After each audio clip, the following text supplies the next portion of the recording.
누가복음 1장 18절에서 38절까지 말씀입니다. 사가랴가 천사에게 이르되 내가 이것을 어떻게 알리요? 내가 늙고 아내도 나이 많으니이다. 천사가 대답하여 가로되 나는 하나님 앞에 섰는 가브리엘이라. 이 좋은 소식을 전하여 네게 말하라고 보내심을 입었노라. 보라, 이 일에 되는 날까지 네가 벙어리가 되어 능히 말을 못하리니 이는 내 말을 네가 믿지 아니함이오니와 때가 이르면 내 말이 이루리라 하더라. 백성들이 사가랴를 기다리며 그의 성소 안에서 지체함을 기이 여기더니 그가 나와서 저희에게 말을 못하니 백성들이 그 성소 안에서 이상을 본 줄 알았더라. 그가 형용으로 뜻을 표시하며 그냥 벙어리대로 있더니 그 직무의 날이 다 되매 집으로 돌아가니라. 이후에 그 아내 엘리사벳이 수태하고 5달 동안 숨어 있으며 가로되 주께서 나를 돌아보시는 날에 인간의 내 부끄러움을 없게 하시려고 이렇게 행하심이라 하더라.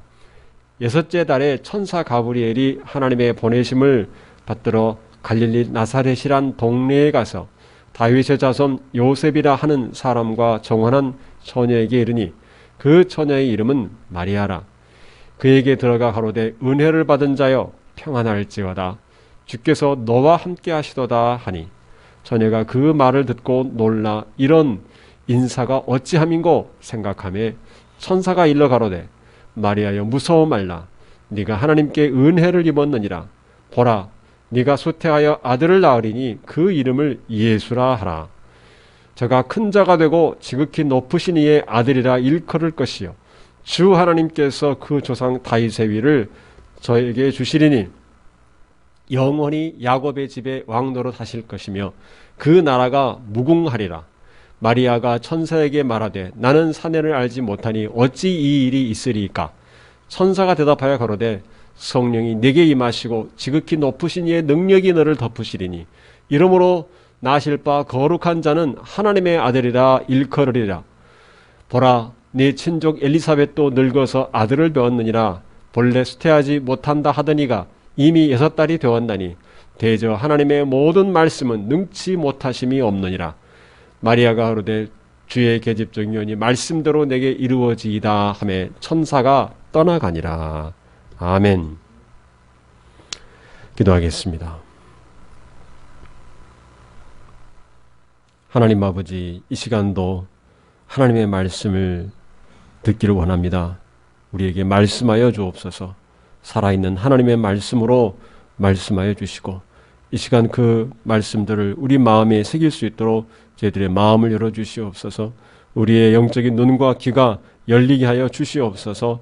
그 말씀을 우리의 심령으로 받아 이 말씀을 의지하여 살아갈 수 있게 하여 주옵소서.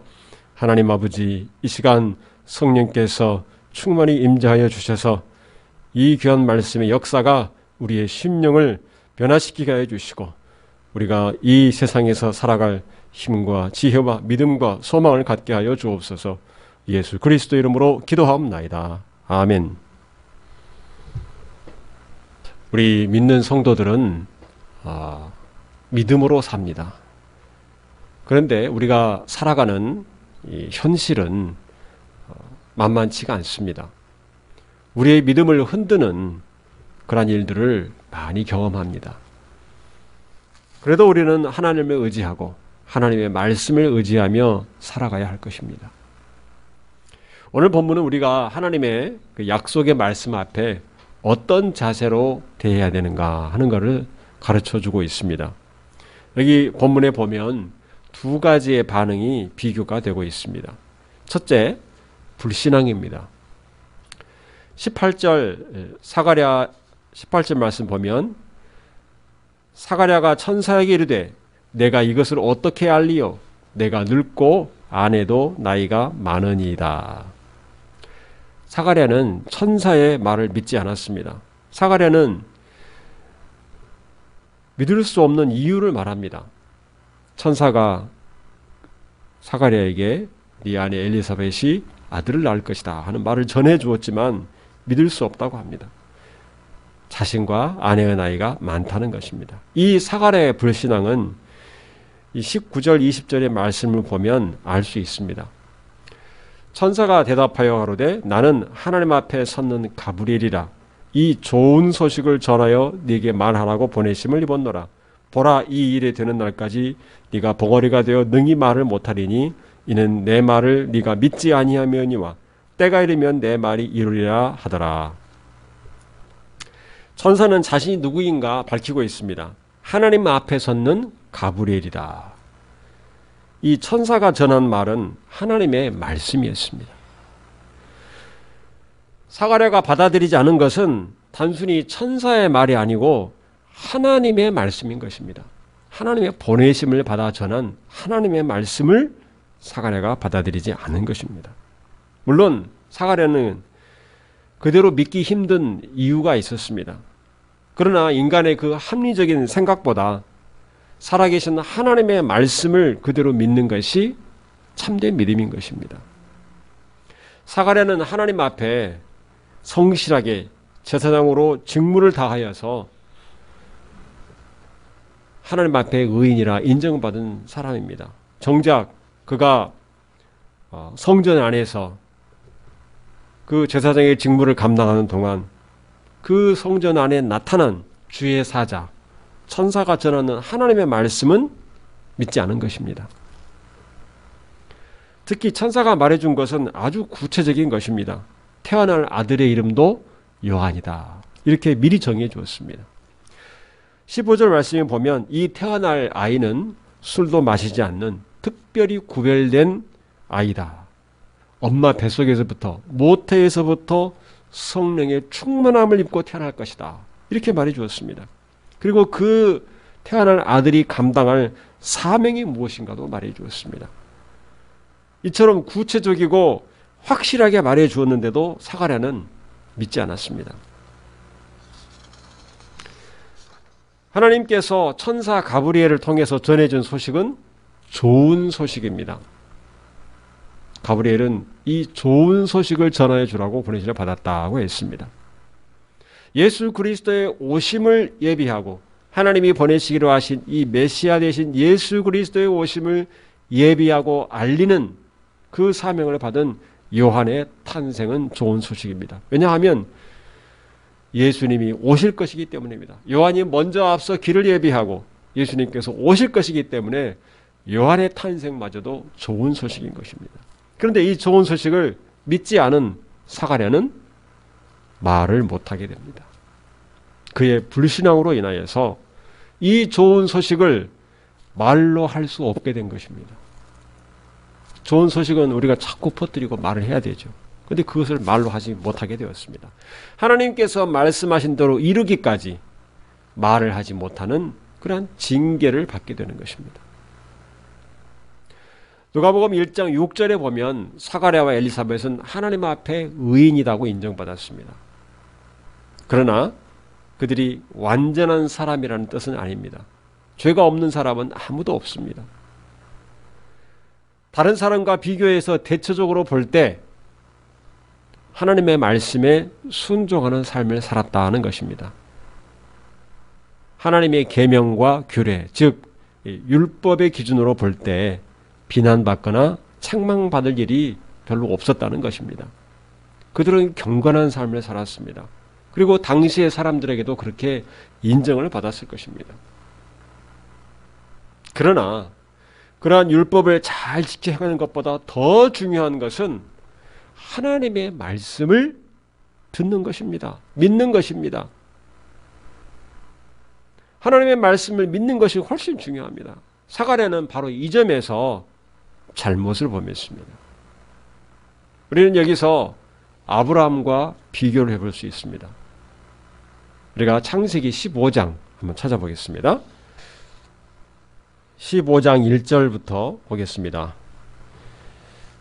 제가 읽겠습니다. 이후에 여호와의 말씀이 환상 중에 아브라함에게 임하여 이르시되 아브라함아 두려워하지 말라. 나는 네 방패요 너의 지극히 큰 상급이니라. 아브라함이 이르되 주 여호와여 무엇을 내게 주시려 하나이까? 나는 자식이 없사오니 나의 상속자는 이 다메섹 사람 엘리에셀이니이다. 아브라함이 또 이르되 주께서 내게 씨를 주지 아니하셨으니 내 집에서 길린 자가 내 상속자가 될 것이니이다. 여호와의 말씀이 그에게 임하여 이르시되 그 사람이 내 상속자가 아니라 네 몸에서 날 자가 네 상속자가 되리라 하시고 그를 이끌고 밖으로 나가 이르시되 하늘을 우러러 뭇 별을 셀 수 있나 보라. 또 그에게 이르시되 네 자손이 이와 같으리라.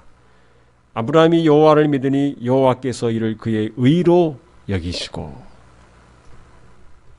하나님께서는 이미 아브라함에게 자손을 많이 주실 것을 창세기 12장에서 이미 약속하셨습니다. 창세기 12장 2절을 보면 내가 너로 큰 민족을 이루고 네게 복을 주어 네 이름을 창대케 하리니 너는 복의 근원이 될지라. 아브라함에게 어느 날 하나님께서 네 아비와 고향 본토 친척을 떠나라 하시면서 주신 약속입니다. 아브라함은 그 말씀을 믿고 고향을 떠났습니다. 정처 없이 어디로 갈 바를 알지 못하고 먼 길을 떠나서 하나님이 지시하신 곳까지 갔습니다. 하나님의 말씀을 믿고 순종하여 고향을 떠났는데 그에게는 자식이 없었습니다. 그런데 하나님이 많은 자손을 주실 것이라고 약속을 했습니다. 그래서 그는 이렇게 생각합니다. 자기의 충실한 종인 이 엘리에셀이 상속자가 될 것이다. 이렇게 생각한 것입니다. 그러나 하나님께서는 구체적으로 오늘 15장 말씀 보면 아브라함의 몸에서 나올 자식이 상속자가 될 것이다. 이렇게 말씀해 주십니다. 그리고 아브라함을 하여금 하늘의 별을 보게 하십니다. 수많은 별들, 그 별처럼 많은 자손을 네 몸에서 태어날 자손을 통해서 주시겠다. 이렇게 말씀하십니다. 아브라함은 자신뿐 아니라 아내도 나이가 많아서 자식을 낳을 수 없다고 생각할 수 있는 그 합리적인 이유가 있었습니다. 그런데도 하나님의 말씀을 믿었다고 했습니다. 하나님의 말씀을, 여호와의 말씀을 믿으니 이때 하나님께서 아브라함의 이 믿음을 의롭다고 인정해 주십니다. 하나님의 말씀을 믿는 것이 하나님 앞에 의롭다고 인정받는 근거가 되는 것입니다. 이것을 바울은 갈라디아서 3장 6절 7절에서 말씀합니다. 아브라함이 하나님을 믿음에 그것을 그에게 의로 정하셨다 함과 같으니라. 그런즉 믿음으로 말미암은 자들은 아브라함의 자손인 줄 알지어다. 그래서 창세기 15장 6절 말씀이 아주 중요합니다. 이처럼 하나님의 말씀을 믿음으로 받아들이는 것, 이것이 참신앙입니다. 이것이 참신앙입니다. 말씀을 있는 그대로 믿는 것, 약속의 말씀을 그대로 믿는 것. 그런데 사가랴는 믿음으로 받아들이지 못했습니다. 그래서 말을 못하는 징계를 받았습니다. 여러분, 그런데 한 가지 우리가 질문할 수 있습니다. 하나님은 왜 그렇게 미리 알려주시는가? 믿기 힘든 일들을 왜 미리 알려주시는가? 그냥 일어나게 하시면 되는데 왜 미리 알려주셔서 기다리게 하시는가? 아브라함에게 75세에 고향을 떠나는 말씀을 주셨는데 이삭을 낳기까지 25년이 걸렸습니다. 아브라함이 주신 약속, 많은 자손이 생길 것이라는 그 약속의 첫 열매가 25년 후에 있었습니다. 그런데 미리 말씀해 주십니다. 왜냐하면 우리로 하여금 하나님의 말씀이 이루어지기까지 믿음의 삶을 살도록 하시려는 것입니다. 믿음을 가지고 살게 하도록 하기 위해서. 아브라함처럼 이렇게 믿음으로 인정받게 하시려는 것입니다. 하나님의 말씀을 믿으니 의로 여기시고 이것을 위해서 미리 말씀해 주신 것입니다. 우리가 어떤 사건이 일어나고 나서는 믿음이 필요 없습니다. 어느 날 갑자기 아브라함이 그 아내 사라가 갑자기 임신하게 되면 그 사건이 일어났기 때문에 이미 일어난 사실에 대해서는 믿음이 필요 없습니다. 그 전에 믿음이 필요합니다. 그런데 믿음은 아주 중요한 역할을 합니다. 어떤 사건이 일어나기 전에 믿음으로 기다리면 그 일이 왜 이루어졌는지, 그 일이 가지는 의미가 무엇인지를 알게 됩니다. 아무 생각 없이 그냥 갑자기 어느 날 사건이 일어나는 것보다, 어느 날 갑자기 100세의 아들을 얻은 것보다 25년 전부터 하나님이 약속하시고 말씀하신 것, 그것을 기다리면서 그 일을 누가 이루셨는가, 어떻게 일어났는가, 그것을 알게 됩니다. 미리 말씀하신 하나님께서 이것을 하셨다, 그것도 알게 되는 것입니다. 이처럼 믿음이 중요한 역할을 합니다. 그런데 믿음으로 기다리지 않는 사람은 그 일이 왜 일어났는지, 어떻게 일어났는지 정확히 알 수가 없습니다. 그래서 믿음으로 기다리는 것은 복인 것입니다. 복입니다, 이것은. 하나님께서 복을 주시려고 우리로 하여금 믿음의 삶을 살게 하는 것입니다. 믿음의 삶은 복된 삶입니다. 하나님은 왜 우리에게 미리 말씀하시는가? 우리로 하여금 믿음을 가지고 기다리는 기쁨과 복을 누리게 하시려는 것입니다. 이 믿음의 삶이란 하나님의 말씀이 이루어지기까지 하나님만 바라보며 하나님만으로 충분한 삶입니다. 하나님이 괜히 우리를 힘들게 하시려는 것이 아닙니다. 하나님이 나의 방패요, 나의 큰 상급이신 것을 깨닫게 하시려는 것입니다. 그래서 미리 말씀하시고 믿음으로 기다리게 하십니다. 하박국 선지자가 말씀했던 포도나무에 열매가 없고 밭에 먹을 것이 없고 외양간에 소가 없어도 하나님 한 분만으로 즐거워하고 기뻐하게 하시는 것입니다. 하나님께서 나의 힘이라고 고백하게 하십니다. 그래서 미리 말씀하시고 믿게 하시는 것입니다. 이 믿음이 없는 자는 어떻습니까? 하나님께서 손에 쥐어주는 선물이 없다고 불평합니다. 당장 내게 좋은 결과를 주지 않았다고 실망하고 절망합니다. 눈앞에 있는 문제와 어려움 때문에 하나님을 원망합니다. 감사하지 못하고 남을 탓하고 불만을 늘어놓습니다. 이것이 믿음이 없는 자입니다. 그런데 하나님은 하나님 자신이 곧 우리의 복이라는 것을 깨닫게 해주십니다. 아무것도 되어진 것이 없다고 느껴질 그때에 우리는 하나님을 바라봐야 됩니다. 믿음으로. 하나님 말씀만 믿고 사는 것이 복된 삶입니다. 여러분 그 복을 누리고 있습니까? 그 복은 믿음으로만 누릴 수 있습니다. 우리는 믿음으로 살아갈 때 하나님이 어떤 분인가를 더 깊이 알아가게 됩니다. 믿음이 없으면 하나님에 대한 기대도 없습니다. 하나님 어떤 분인지 알 수도 없습니다. 믿음이 있을 때 하나님을 알아갑니다. 이 믿음의 삶은 복된 삶이고 이 복은 하나님의 말씀이 그 약속이 이루어지기 전에 미리 감사하면서 누릴 수 있는 삶입니다. 그래서 빌립보서 4장 6절에 이렇게 말씀합니다. 아무것도 염려하지 말고 다만 모든 일에 기도와 간구로 너희 구할 것을 감사함으로 하나님께 아뢰라. 얼마나 귀한 말씀인지 모릅니다. 믿음의 비밀이 여기에 들어있습니다. 하나님께서 이루어지실 것을 감사하면서 하나님은 반드시 이루어주시니까 간구하는 것이 이것이 믿음의 기도입니다.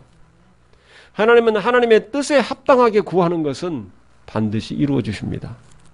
우리 욕심대로 구하시는 것은 안 들어주십니다. 그래서 우리는 하나님 뜻대로 구하면서 미리 감사하면서 기도할 수 있습니다.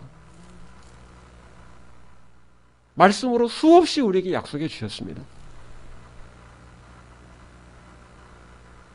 구하라, 얻을 것이다. 찾으라, 찾을 것이다. 하나님 뜻대로 구하면 하나님께서 그 기도를 들어주신다. 약속하셨습니다. 이 약속을 믿고 기도하는 것입니다. 믿음이 없다면 우리는 감사할 수 없습니다. 믿음이 없으면 감사할 수 없습니다. 아무리 지금 좋은 일이 당장 있습니다. 좋은 일이 있습니다. 그런데 만약에 내일 훨씬 더 큰 재앙이 닥친다면 우리가 감사할 수 있을까요?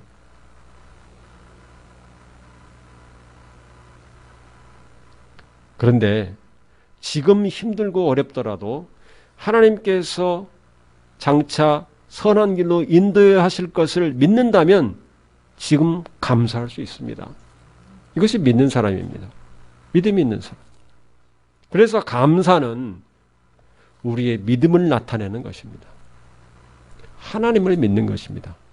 내일의 주인이신, 장차 모든 일이 될 것을 아시고 인도해 가시는 하나님을 믿는 것, 이것이 감사입니다. 여러분이 크고 작은 모든 일에 있어서 얼마나 감사하는가, 그것은 여러분의 믿음의 분량에 따라서 달라집니다. 감사할 수 없는 사람, 믿음이 없는 것입니다. 하나님을 믿지 못하기 때문에 감사가 나오지 않습니다. 그래서 범사에 감사하라, 우리에게 말씀하신 것입니다. 하나님이 내일 선하게 인도하실 것을 믿지 못하는데 어떻게 감사하겠습니까? 여러분에게 주시는 하루하루의 삶, 하나님이 주시는 말씀, 주 안에서 영원한 생명과 평안을 누리는 이 삶이 얼마나 귀하고 복된 것인지 믿음으로 알고 감사하시기 바랍니다. 하나님의 말씀을 믿지 못하는 것, 이것은 죄입니다. 불신앙은 죄입니다. 하나님을 인정하지 않는 것이기 때문에 그렇습니다. 하나님께서 말씀으로 그에게 말씀하신 것은 하나님이 그 자리에 그 말씀으로 임하신 것입니다. 그런데 그 말씀을 받아들이지 않는 것, 하나님을 인정하지 않는 것입니다. 그래서 그것은 죄인 것입니다.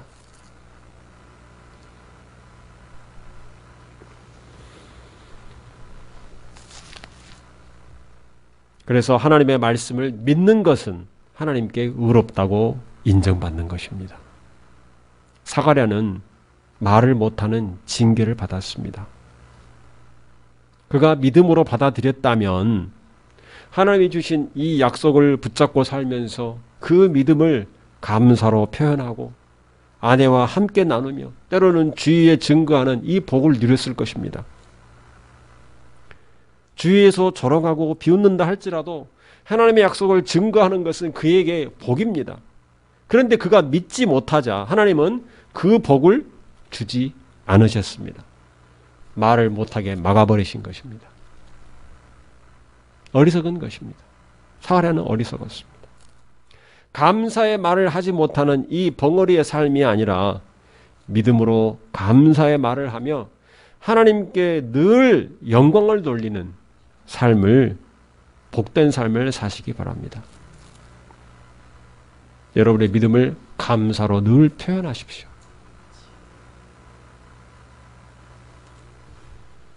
사가랴가 말을 못하는 것을 본 백성들은 뭔가 기이한 일이 일어난 것을 알았습니다. 엘리사벳은 자기 몸에 변화가 생긴 것을 알았습니다. 나이가 많은 자신이 아이를 임신하게 된 것입니다. 그것을 감사하고 있습니다. 24절, 25절 말씀 보면 이후에 그 아내 엘리사벳이 수태하고 5달 동안 숨어 있으며 가로되 주께서 나를 돌아보시는 날에 인간의 내 부끄러움을 없게 하시려고 이렇게 행하심이라 하더라. 여기서 24절에 숨어 있다는 것은 부끄러움 때문이 아니고 26절에 보면 오히려 하나님께서 부끄러움을 없애 주실 것이라고 말씀합니다. 25절이죠. 하나님께서 부끄러움을 없애 주실 것이다, 이렇게 말하고 있습니다. 그래서 이 기간 동안에 우리는 사가랴가 말은 못하지만 손짓과 여러 표현과 글로서 천사를 통해서 듣게 된 이 소식을 엘리사벳에게 전했을 것이라고 짐작할 수 있습니다. 그래서 엘리사벳은 자신이 어떻게 임신하게 되었는지를 알게 되었을 것입니다. 이 엘리사벳은 그래서 부정한 것을 멀리하고 너무 귀한 아들이니까 경건한 마음으로 조용히 준비했을 것입니다. 엘리사벳의 출산은 57절, 58절, 누가복음 1장 57절, 58절 말씀 보면 사람들에게 큰 축하를 받았습니다. 기쁨을 주었습니다. 노년의 아들을 얻었다. 이 기쁨, 이 축하를 받았습니다.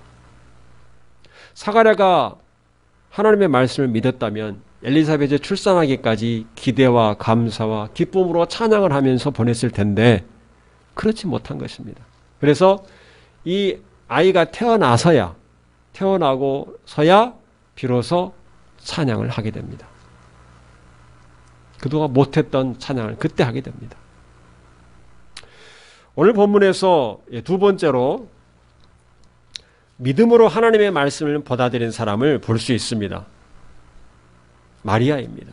천사 가브리엘이 마리아에게 네가 아들을 낳을 것이다. 이 소식을 전해줍니다. 가브리엘이 전하는 말은 몇 가지로 요약할 수 있습니다. 28절에 보면 주께서 너와 함께 하시도다. 그리고 30절 보면 네가 하나님께 은혜를 얻었느니라. 31절에 아들을 낳으리니 그 이름을 예수라 하라. 32절에는 지극히 높으신 이의 아들을 낳을 것이다. 그리고 다윗의 왕위를 이어받고 33절에 보면 영원한 나라의 왕노로서 사실 것이다. 이 소식 하나하나가 너무나 엄청난 말씀입니다. 마리아는 이처럼 놀라운 말씀을 전해 듣고 말합니다. 34절에 마리아가 천사에게 말하되 나는 사내를 알지 못하니 어찌 이 일이 있으리까. 이 말 그대로만 보면 마치 사가랴가 의심했던 말과 비슷하게 보일 수 있습니다. 그런데 이 마리아의 말은 의심의 말이 아니라 어떻게 그 일이 이루어지는가에 대한 질문입니다. 사가랴와 비슷한 말 같지만 그 뒤에 이어지는 가브리엘의 대답을 보면 우리가 짐작할 수 있습니다. 이 마리아는 아직 남자와 잠자리를 하지 않았는데 어떻게 해서 아들을 낳게 되는가에 대한 질문입니다. 그래서 천사 가브리엘은 아들을 낳게 되는 것에 대해서 자세하게 설명을 해줍니다. 35절 말씀에 천사가 대답하여 가로되 성령이 네게 임하시고 지극히 높으신 이의 능력이 너를 덮으시리니 이러므로 나실 바 거룩한 자는 하나님의 아들이라 일컬으리라. 37절 보면 대저 하나님의 모든 말씀은 능치 못하심이 없느니라. 하나님의 능력으로 아들을 낳게 될 것이다. 이 말을 들은 마리아는 그 말을 믿음으로 받아들입니다. 믿음으로 받아들입니다. 38절 말씀에 마리아가 가로되 주의 계집종이니 말씀대로 내게 이루어지이다. 말씀대로 내게 이루어지이다. 이렇게 말하자 천사가 떠나갔습니다. 여러분, 나이 많은 엘리사벳이 아이를 낳는 것은 노년의 아이를 얻었다고 주위에서 크게 축하를 받는 일입니다. 그렇죠? 어떻게 이렇게 아들을 얻을 수 있는가? 축하받을 일입니다. 그런데 마리아 경우는 어떻습니까? 마리아가 아직 정식 결혼을 하고 그런 상태가 아니 약혼만 정혼을 한 상태인데 마리아가 임신을 하게 되면 율법에 따라서 온갖 비난을 당할 수 있습니다. 그리고 그 일로 말미암아 돌에 맞아 죽는 일을 당할 수도 있습니다. 그리고 요셉과 파혼을 할 수도 있습니다. 그 일로 인해서. 훨씬 심각하고 받아들이기 힘든 일인데 마리아는 하나님의 말씀대로 이루어질 것입니다. 이렇게 믿고 겸손하게 받아들입니다. 여러분, 믿음의 삶은 쉬운 것이 아닙니다. 믿음의 삶은 복된 삶인데 쉬운 것이 아닙니다. 믿음으로 사는 삶은 고난과 비웃음과 조롱을 당할 수도 있고 수치를 당하는 삶이 될 수도 있습니다. 마리아는 그것을 각오한 것입니다. 가까운 사람에게도 버림받을 수 있습니다. 그러나 하나님만을 바라보는 것입니다. 이것이 믿음의 삶입니다. 지금 현재도 우리가 잘 알다시피 중동 지방이나 아시아나 아프리카에서는 믿음 때문에 마을에서 쫓겨나고 가족에게 버림받는 성도들이 있습니다. 믿음의 삶 때문에. 그럼에도 불구하고 하나님 말씀을 믿고 사는 것은 하나님의 그 약속의 말씀이 그들의 심령에 살아있기 때문에 그렇습니다. 그래서 그 믿음을 지키는 것입니다. 로마서 8장 28절에 우리가 알거니와 하나님을 사랑하는 자 곧 그 뜻대로 부르심을 입은 자들에게는 모든 것이 합력하여 선을 이루느니라. 이 약속의 말씀 믿는 자에게는 그 마음에 살아있어야 됩니다. 만일 하나님이 우리를 위하시면 누가 우리를 대적하리요? 누가 우리를 그리스도의 사랑에서 끊으리요? 환난이나 곤고나 박해나 기근이나 적신이나 위험이나 칼이랴. 기록된 바 우리가 종일 주를 위하여 죽임을 당하게 되며 도살을 당할 양같이 여김을 받았나이다 함과 같으니라. 그러나 이 모든 일에 우리를 사랑하시는 이로 말미암아 우리가 넉넉히 이기느니라. 내가 확신하노니 사망이나 생명이나 천사들이나 권세자들이나 현재일이나 장래일이나 능력이나 높음이나 깊음이나 다른 어떤 피조물이라도 우리를 우리 주 그리스도 예수 안에 있는 하나님의 사랑에서 끊을 수 없으리라. 로마서 8장에 있는 이 약속의 말씀입니다. 이 말씀을 마음에 간직한 성도는 끝까지 믿음으로 견딜 수 있습니다. 도살장에 끌려가는 양처럼 취급받는 일이 있다 할지라도 그 마음에 하나님의 약속의 말씀이 있기 때문에 견딜 수 있는 것입니다. 하나님 말씀이 이루어지기까지. 그 말씀이 그의 심령 안에 살아있는 이 복을 누리게 되는 것입니다.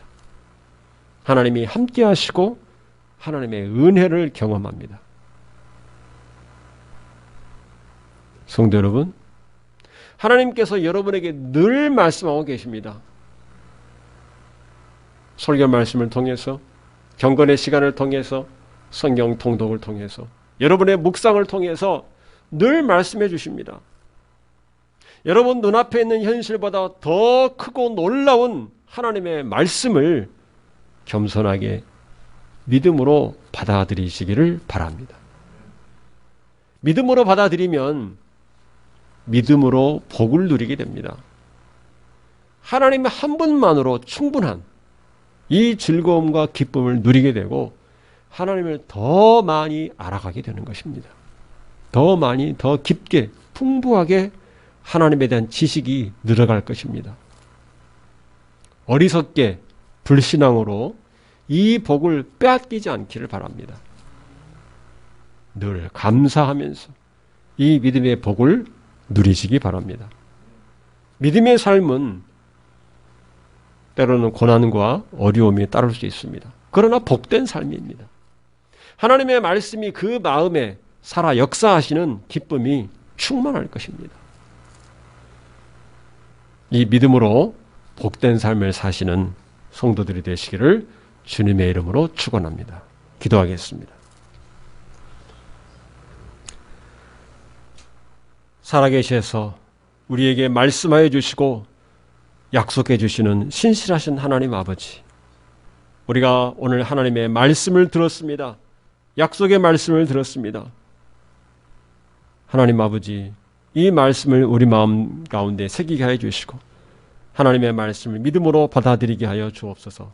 하나님의 말씀이 내게 이루어지이다, 이 고백을 하게 하여 주옵소서.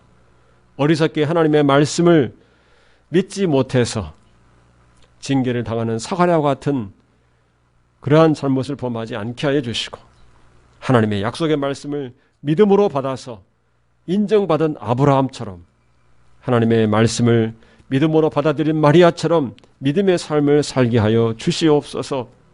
하나님의 그 말씀이 이루어지기까지 하나님 한 분만을 바라보며 기뻐하며 즐거워하며 감사하며 믿음의 복을 누리는 성도들이 다 되게 하여 주시옵소서.